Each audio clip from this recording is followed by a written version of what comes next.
Okay, I'm going to try to make this really quick because I keep getting wind gusts. We're expecting a decent amount of rain to come through this area because of that storm that went through Louisiana. And just want to show you here, these are some of the frosting buckets that I got from my local store.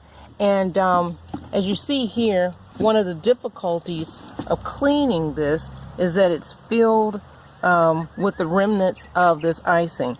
And they often apologize, and I tell them don't apologize. I'm happy to get it. And in the past, it was such a chore trying to clean these things. But I discovered that all I needed to do was get some leaves and some soil from my yard and then just put in enough so that I can use it as this, as a scrub kind of thing.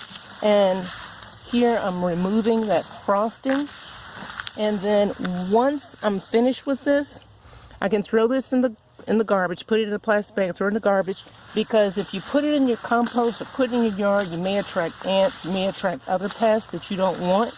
And as you see here, that frosting, and it started off like this. This frosting is gone.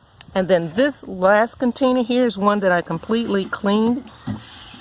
That slickness from the frosting, it's no longer there. And now at this point, all I need to do is just wash it, maybe even rinse it out with water, but soap and water, and it'll be ready for whatever I want to use it around the yard, whether I'm going to pot a plant in it or use it for maybe a worm bin or something. But I just wanted to share this because it is a great resource, and don't want you to be discouraged by how difficult it is to try to clean these things if you're trying to use soap and water.